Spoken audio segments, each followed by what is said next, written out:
अस्सलाम वालेकुम। Programme night addition में हम आपको खुशामदीद कहते हैं। नाजरीन, एक और जुमा, एक और बड़ा फैसला। माजी में भी जुमे के रोज़ बड़े बड़े फैसले आ चुके हैं। नवाज शरीफ के खिलाफ आने वाला फैसला 28 जुलाई 2017 को जुमे के रोज़ ही सुनाया गया।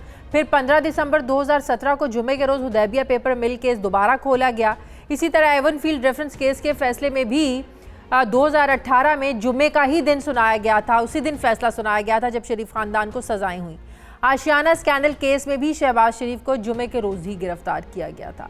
आर्टिकल 62(1)(f) का फैसला 13 अप्रैल 2018 को सुनाया गया और ये दिन भी जुमे का ही था। ये महज इत्तफाक है या कोई दानिस्ता तौर पर जुमे के रोज़ को ही टारगेट करके ऐसे फैसले करवाए जाते हैं, या वाकई जुमे का रोज़ पाकिस्तानी सियासत पर भारी है?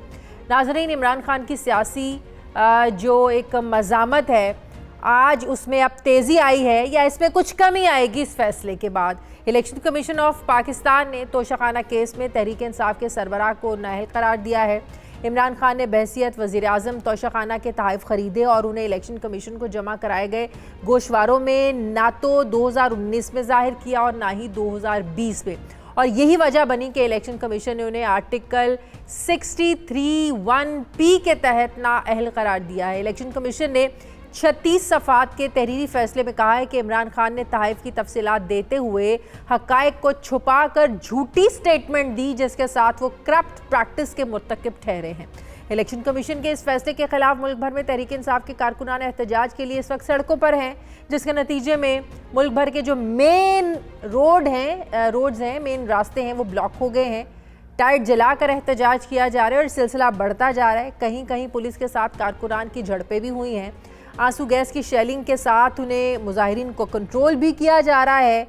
पाकिस्तान मुस्लिम लीग नून के रहनुमा मोहसिन रांझा और दीगर MNAs ने चेयरमैन PTI इमरान खान के खिलाफ तोशाखाना रेफरेंस 4 जुलाई को स्पीकर कौमी असम्बली को जमा करवाया था।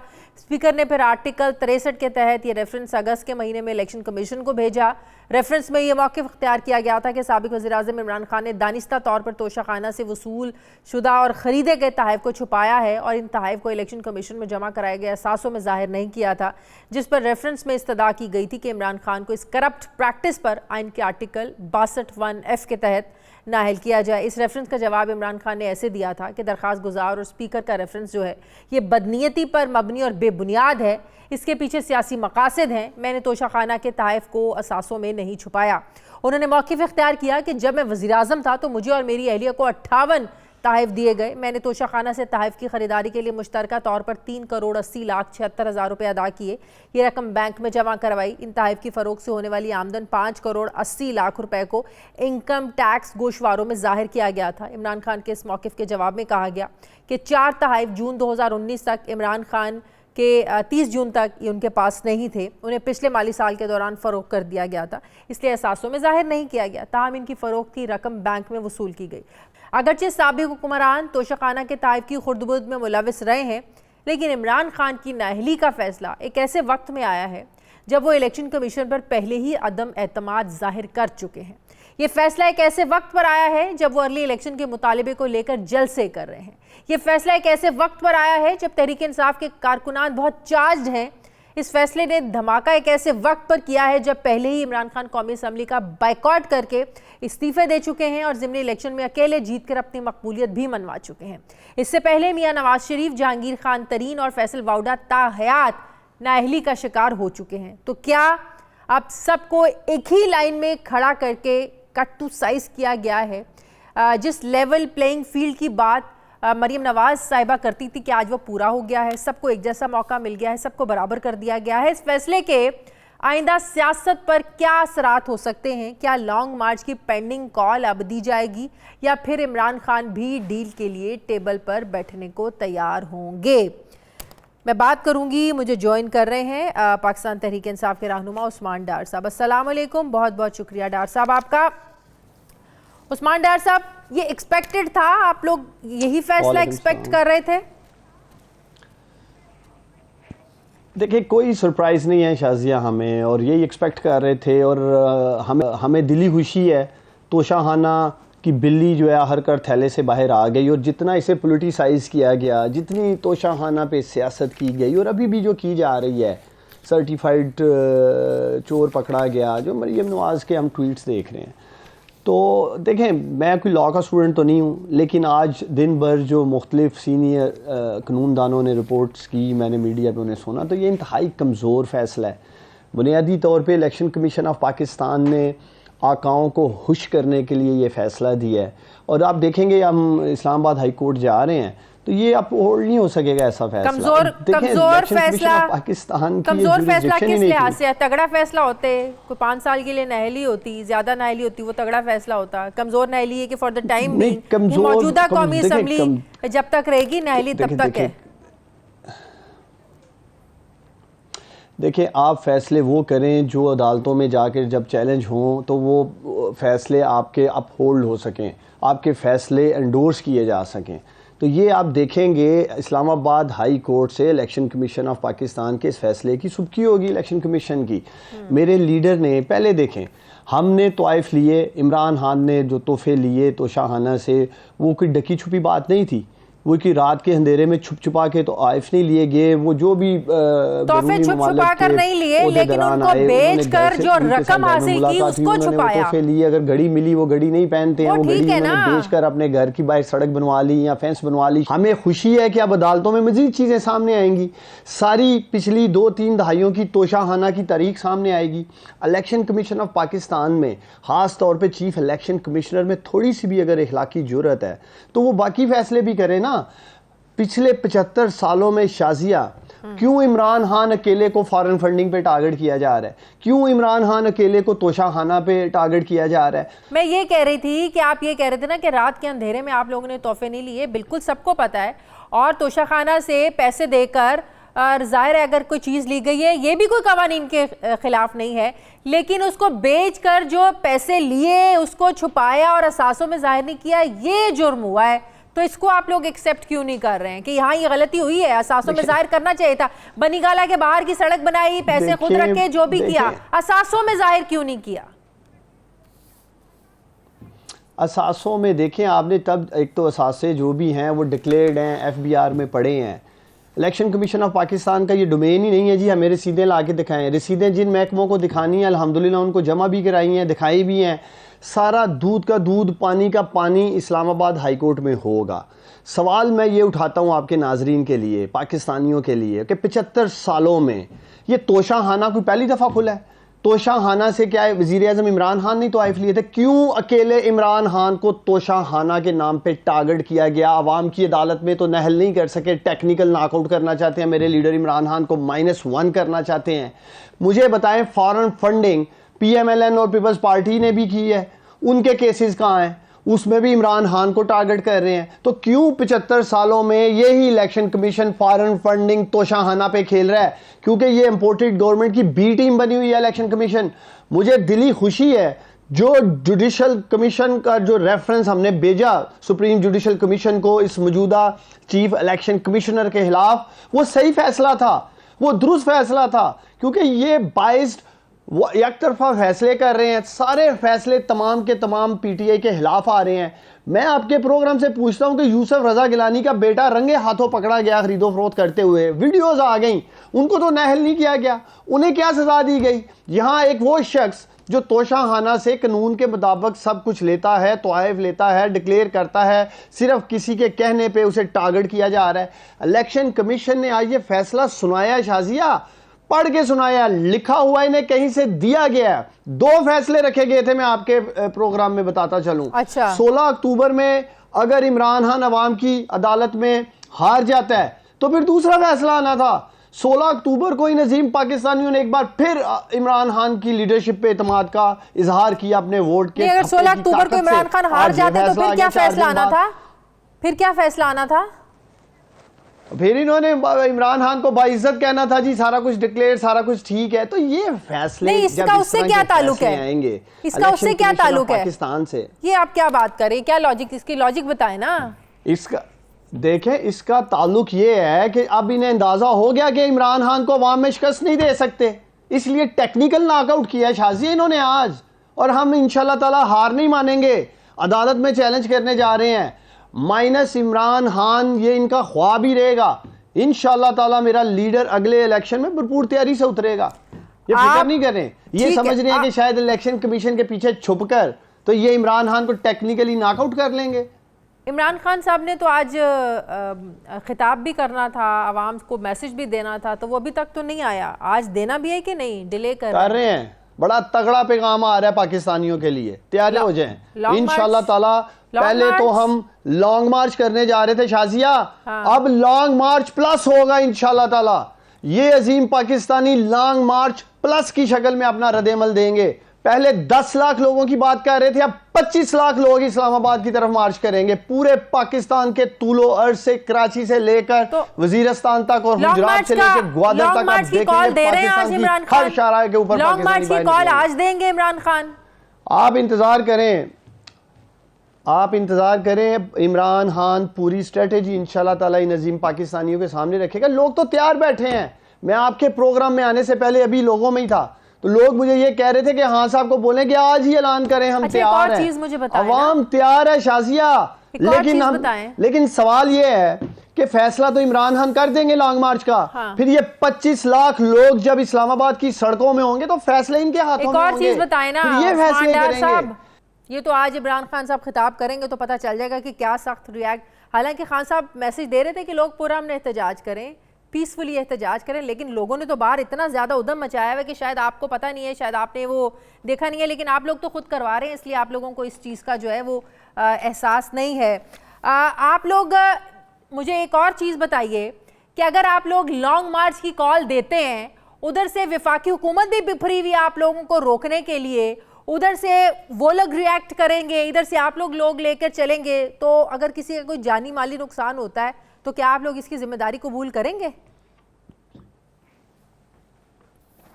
देखिए, पहले तो माजी में भी लॉन्ग मार्च हुए हैं। हमारी हुकूमत के खिलाफ 3 लॉन्ग मार्च हुए। फजल और रहमान लॉन्ग मार्च लेके आए, बिलावल जरदारी लॉन्ग मार्च लेके आए, मरियम और हमजा लॉन्ग मार्च लेके आए।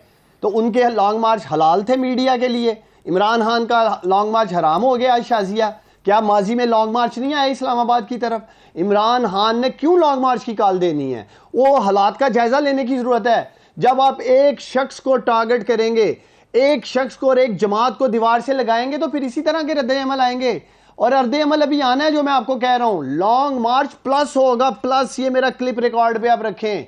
अब ये नॉर्मल लॉन्ग मार्च नहीं होने जा रहा है। ये जुल्म और नाइंसाफी के खिलाफ आप देखेंगे ये अजीम लोग किस तरह बाहर निकलते हैं मेरे लीडर की कॉल पे।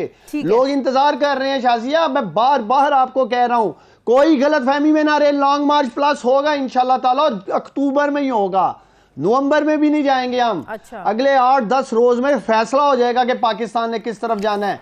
पाकिस्तान को इन्हीं चोर, डाकू, लुटेरे, नलायक नहलों ने चलाना है, या इसको खुददार और ईमानदार लीडर इमरान खान जिसके साथ आज कौम खड़ी है, वो इस मुल्क को लेके आगे बढ़ेगा। ये फैसला अगले चंद रोज में हो जाएगा Pakistan. Thank you very much. मुझे ब्रेक लेनी है नाज़रीन, वापस आते हैं छोटे से वक्फे के बाद।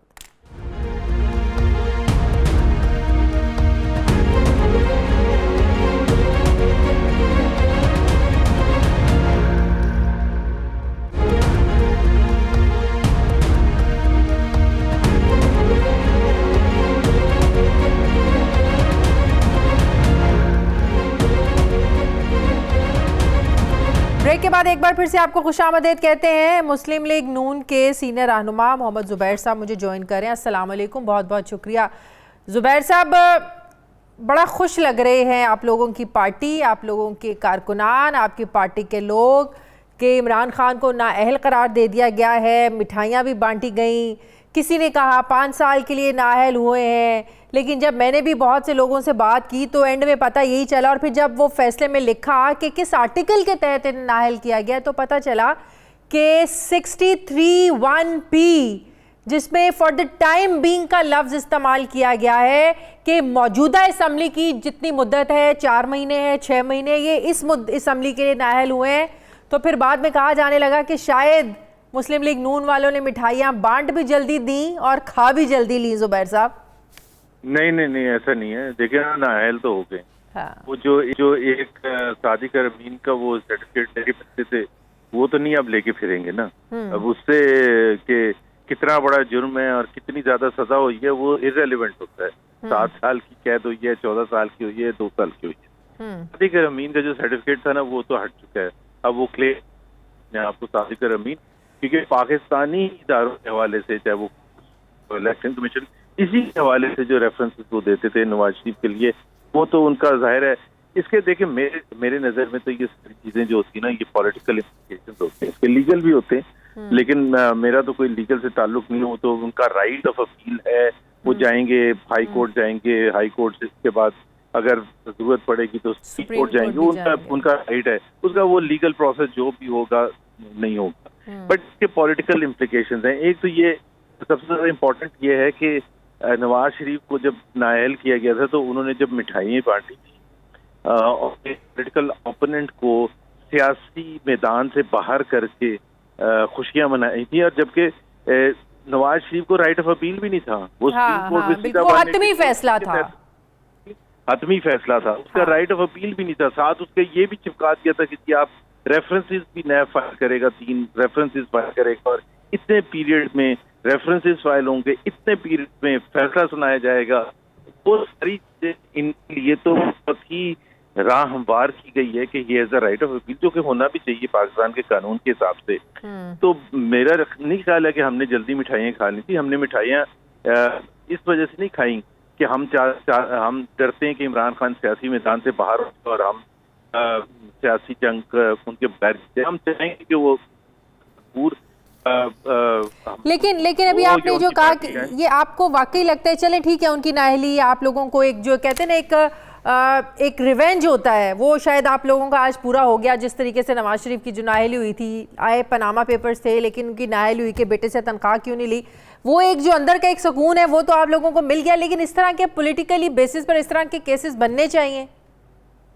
एक तो ये तो देख रहा, मैंने कहा कि मैं पॉलिटिकल हवाले से तो बात कर ही नहीं रहा। बिल्कुल नहीं होना चाहिए कि पॉलिटिकल लोगों को पॉलिटिकल प्रोसेस के थ्रू ही हटाना चाहिए, उनको जीतना चाहिए कि जी आप वो भी पॉलिटिशियन है, हम भी पॉलिटिशियन है। इससे पहले भी जो होता है लीगल केस या मार्शल लॉ लगने की वजह से ये जो भी होता है, वो आप बिल्कुल सही कह रही हैं। हमें वो स्टैंडर्ड्स फॉलो करने चाहिए जो वेस्टर्न सोसाइटीज में, वेस्टर्न डेमोक्रेसीज में है, जिसमें एक सियासी मैदान में शिकस्त दी जाती है। लेकिन शाजिया ये भी नहीं होता, क्योंकि कि अगर एग्जाम्पल ले लें ये जर्मनी या किसी और महजर कंट्री की, होता कि कोई टैक्स एवेजन हो और टैक्स चोरी हो और वो इस वजह से बच जाए कि जी वो फॉर्मर प्राइम मिनिस्टर है, ये भी आप एग्री करेंगे कि ये नहीं होता कि जी वो ये यूज करेंगे पॉलिटिकल बेनिफिट। आज तक आपने नवाज शरीफ केस का रेफरेंस दिया था, मैंने आके कभी 500 दफा ये नहीं कहा कि जी नवाज शरीफ को पॉलिटिकल उससे, मैंने 1 2 3 4 5 क्यों नहीं होनी चाहिए जिस दफा। मुझे किसी पीटीआई वाले ने जब से तोशा खाना शुरू हुआ है ये नहीं कहा कि भाई क्यों इस डिसीजन नहीं है, क्यों इसमें मिस डिक्लेरेशन नहीं है। इसकी बात है ना, ये कहते जी बिल्कुल मैं कहता हूँ कि सबके लिए कानून होना चाहिए, चाहे वो सिटिंग प्राइम मिनिस्टर हो या नवाज शरीफ जो किया था वो सिटिंग प्राइम मिनिस्टर। आज लेवल प्लेइंग फील्डिंग हो गई है, लेवल प्लेइंग फील्ड बिल्कुल हो गई है। अभी जाहिर सी बात है, हम तो हमेशा से ये कहते थे कि सियासी आज सब बराबर हो गए हैं, आज सब बराबर हो गए। लेवल प्लेइंग फील्ड होनी चाहिए और पाकिस्तान के अवाम को फैसला करना चाहिए कि वो किसका इंतखाब करना चाहते हैं। अब लेवल प्लेइंग फील्ड में क्या नवाज शरीफ को अंदर बंद करके उसके बाद आप ये कहें, हाँ, अब जो सबको ना, अब सब एक बराबर आ गए ना, सब एक की मकाम पर आज खड़े हुए हैं। तो क्या अब नवाज शरीफ की वापसी का रास्ता और आप समझते हैं हमवार हो गया है, या अभी भी इस चीज़ का इंतज़ार है कि पहले उनके सारे मामलात यहाँ से क्लियर हों, सज़ाएं ख़त्म हों, मुअत्तल हों, बाइज़्ज़त तरीके से वो इन सारे केसेस से फारिग हों, फिर वो वापस आएँ? आज तो सब बराबर हो गए। देखिए, पहली बात तो ये है कि उनके वापस आने का इमरान खान की नाअहली से कोई ताल्लुक नहीं। ये दोनों डिफरेंट इवेंट्स हैं। उनकी नाअहली का इंतजार नहीं कर रहे थे नवाज शरीफ के लिए, वो डरते हैं कि जी पहले ये नाअहल करें और फिर मैं आऊँगा। तो वो उनका बिल्कुल इंडिपेंडेंट एक फैसला है कि वो वापस आएंगे और जल्द वापस आएंगे। लेकिन एक चीज़ हमने हमेशा से कहा था कि हम ये नहीं चाहेंगे और किसी हालत में भी नहीं चाहेंगे कि वो आए और जाके सीधा जेल जाएं।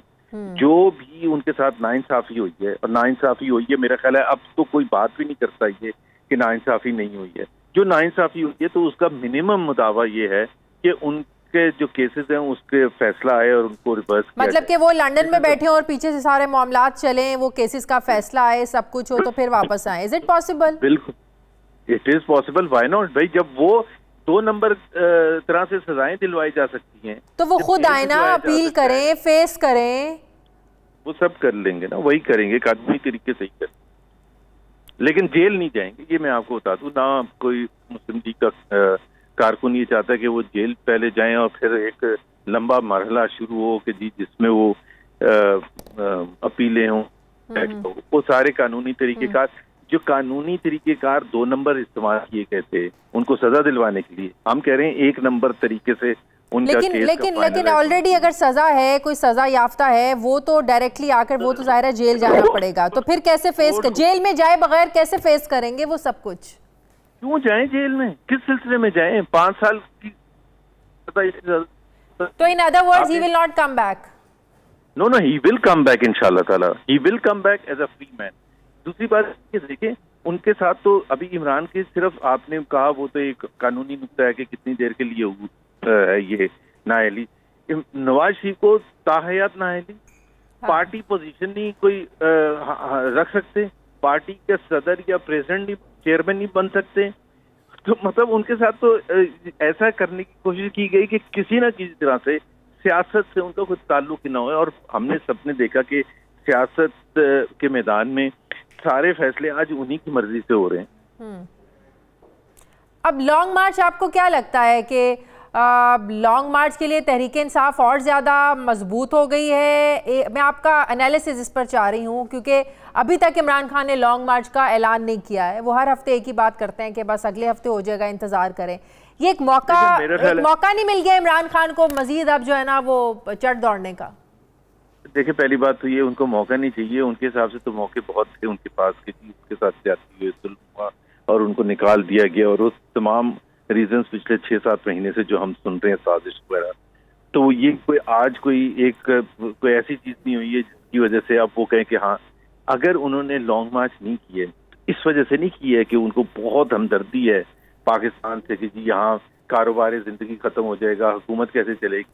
अगर उनको ये पता हो कि वो एक हफ्ते में आके घुटने टिका देंगे हुकूमत के और हुकूमत गिरा देंगे, या हुकूमत को फोर्स करेंगे कि जी वो डिसॉल्व करें असेंबलीज और इलेक्शन कॉल करें, तो वो आज कर लें। वो क्यों नहीं करेंगे? मतलब मुझे ये बताएं कि सारा दिन वो हर जगह पिछले 6 महीने से जलसे जुलूस कर रहे हैं, तो लॉन्ग मार्च क्यों नहीं करते? क्यों नहीं कर रहे? नहीं करते। अब राना सनाउल्लाह से डर के बैठे नहीं हुए, ये मत कहिएगा कि राना सनाउल्लाह से डर कर बैठे। मैं तो ये कह ही नहीं रहा, मैं ये कह रहा हूँ कि वो उनको रियलाइज हुआ काफी अरसे के बाद कि ये 2014 नहीं है। वो जो उनके पीछे स्टेक होल्डर्स खड़े थे वो नहीं है, और उसकी वजह से और भी बहुत सी चीजें थी जो उनके कहने पर, उनके आंख के इशारे से पैसे भी आ जाते थे, फंडिंग भी हो जाती थी, और टेंट भी लग जाते थे, और खाने पीने के भी, और डीजे बट को भी पैसे मिल जाते थे, वो अब हालात नहीं है। वो आसान नहीं होता आप सारी पाकिस्तान से लोगों को ला के बिठा दें और फिर समझें कि ये सक्सेसफुल होगा, तो वो इस वजह से नहीं करते हैं। अदरवाइज तो मेरा ख्याल है आज उनके लिए मुमकिन हो, और मैं 10 लाख 20 लाख की तो बात ही नहीं कर रहा, आज उनके लिए 1 लाख की जरूरत हो, 1 लाख उनके लिए मुमकिन हो, तो वो लॉन्ग मार्च करते हैं। ठीक है, बहुत बहुत शुक्रिया। मुस्लिम लीग नून के रहनुमा मोहम्मद जुबैर साहब मेरे साथ। एक लेनिए नाज़रीन, वापस आते हैं छोटे से वक्त के बाद।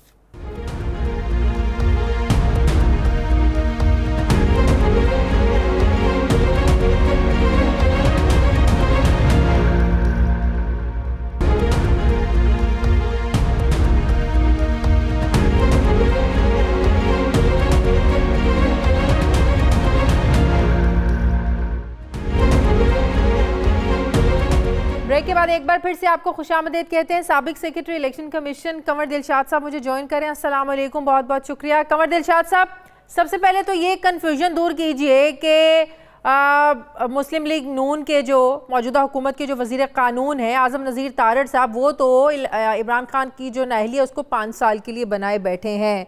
वो तो हमें पता है, वो जो 63(1)(f), 61(62) के तहत जो नाअहली है उसमें आता है, लेकिन ये फैसला तो 63(1)(p) के तहत आया है, जो पढ़ा भी है, जिससे लगता है कि ये मौजूदा जो असम्बली की मुद्दत है 4 महीने की है या 6 महीने की है। ये नाअहली तब तक के लिए है, लेकिन वजीर कानून जब ये बात कह रहे हैं 5 साल के लिए नाअहली की, तो जरा कंफ्यूजन पैदा हो जाती है। आप इलेक्शन कमीशन के कवानीन और इस तरह के फैसलों की जबान को ज्यादा अच्छे तरीके से समझते हैं, ये जरा एक्सप्लेन कीजिए कि खान साहब की नाअहली कितनी देर के लिए है। देखिए जी, बहरहाल जो इलेक्शन कमीशन पाकिस्तान ने जो बड़ा फैसला किया है, वो जो स्पीकर कौमी असम्बली की तरफ से जो रेफरेंस आया था, उसमें आर्टिकल 63 और 62 का जिक्र था उसके अंदर। बल्कि लेकिन सबसे बड़ी अहम बात यह है कि इलेक्शन कमीशन पाकिस्तान ने जो आइन और कानून के तहत जो मेरिट पे फैसला किया है, वो आर्टिकल 63(1)P के तहत किया है, जिसमें इमरान खान साहब की जो नाअहलियत है वो 17 अगस्त 2023 तक है, यानी जब तक ये कौमी असम्बली जो है उसकी मुद्दत पूरी होने तक है। अब ये कहना कि भी हमारे वजीर कानून साहब ने, ये मुझे भी बड़ी हैरानगी हुई कि उसने किस आइन और कानून के तहत ये कह दिया कि वो 5 साल के लिए नाअहल हुए। 5 साल के लिए नाअहल होने की गुंजाइश इस आर्टिकल 63(1)P में नहीं है। लोग इसको 62(1)F में देख रहे हैं कि शायद ये झूठ बोलने का ही मामला है। सादिक और अमीन, जाहिर है ये झूठ बोलने से इसका ताल्लुक है, जिस पर 62(1)F लागू होता है कि जाहिर अगर उन्होंने तोशाखाना के तहफ़ बेच के जो पैसे लिए उसको सासों में जाहिर नहीं आया, तो ये उस दायरा कार में नहीं आता। झूठ बोलने के दायरा कार में 62(1)F इस पर अप्लाई नहीं होता था। ये तो वो अपनी तरफ से इंटरप्रिटेशन कर रहे हैं ना, अपनी तरफ से मफरूज़े बयान कर रहे हैं। असूली तौर पर तो हमने वो देखना है जो इलेक्शन कमीशन ऑफ पाकिस्तान ने फैसला किया है। इलेक्शन कमीशन पाकिस्तान तो आर्टिकल 63(1)P के तहत किया है, आर्टिकल 62(1)F के तहत नहीं किया है, और ना उसमें गुंजाइश थी। जो स्पीकर कौमी असम्बली की तरफ से रेफरेंस आया था वो आर्टिकल 63 के तहत आया था।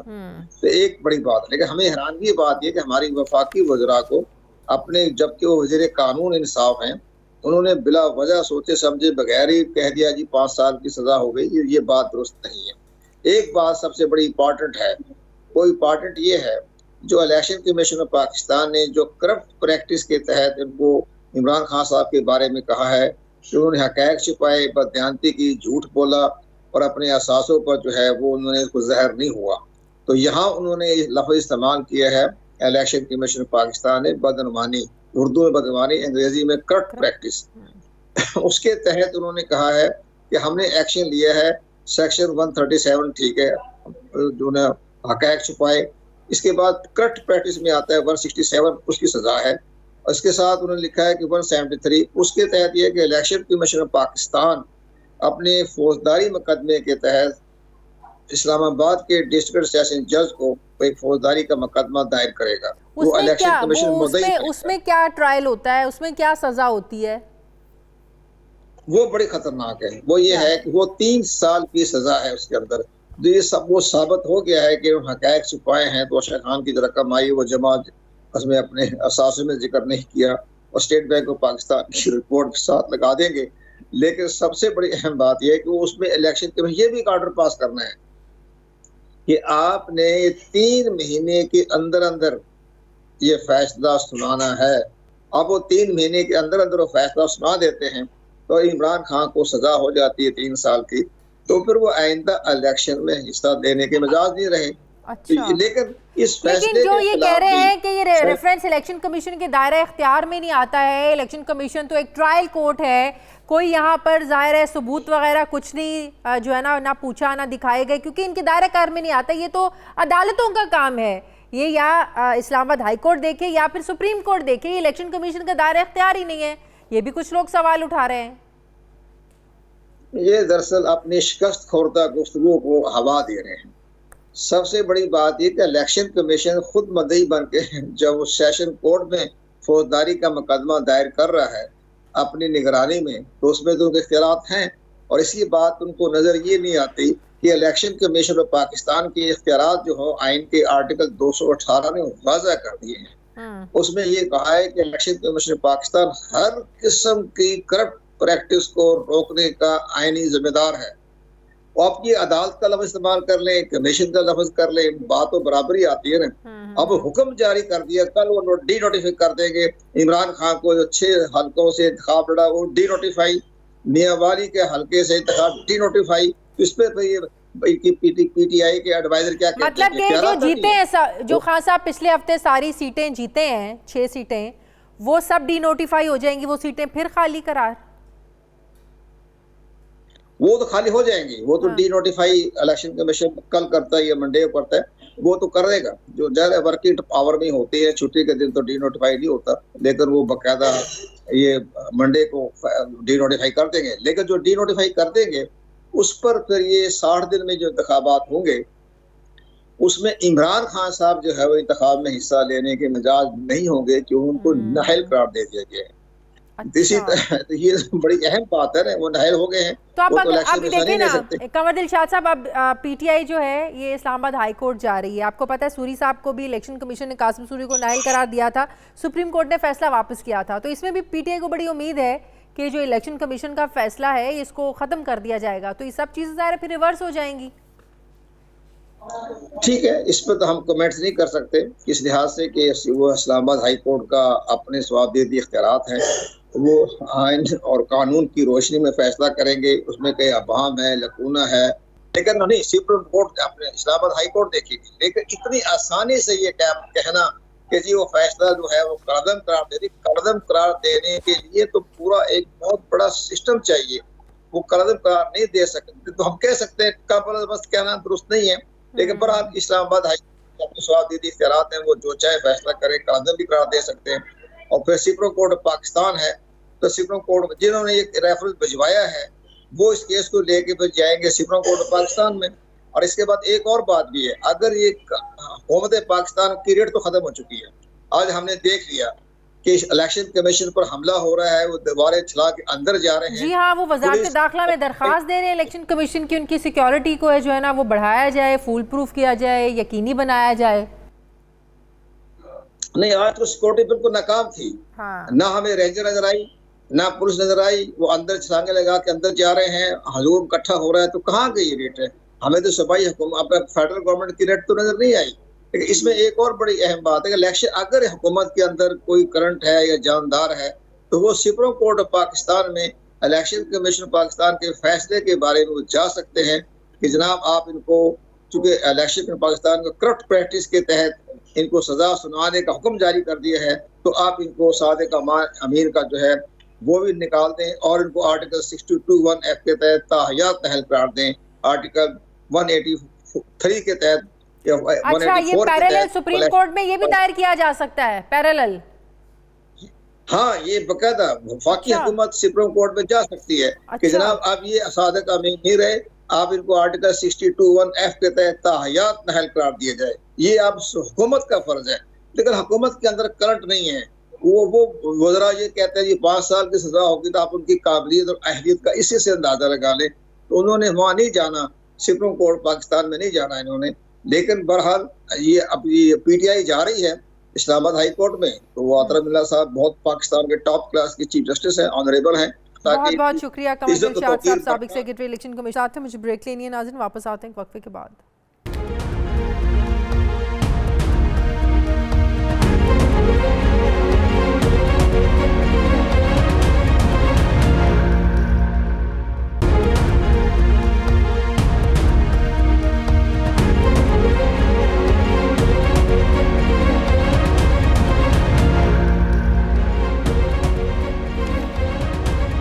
ब्रेक के बाद एक बार फिर से आपको खुशामदीद कहते हैं। आरिफ चौधरी साहब माहिर कानून मेरे साथ मौजूद हैं। अस्सलाम वालेकुम, बहुत बहुत शुक्रिया। आरिफ चौधरी साहब, इमरान खान की जो नाअहली का फैसला आया है, अभी कंवर दिलशाद साहब भी मेरे साथ थे, कुछ लोग इसे 5 साल की नाअहली के साथ जोड़ रहे हैं, लेकिन अभी कंवर दिलशाद साहब कह रहे थे कि ये नाअहली जो है ये मौजूदा असम्बली की जो मुद्दत है ये उस वक्त के लिए है।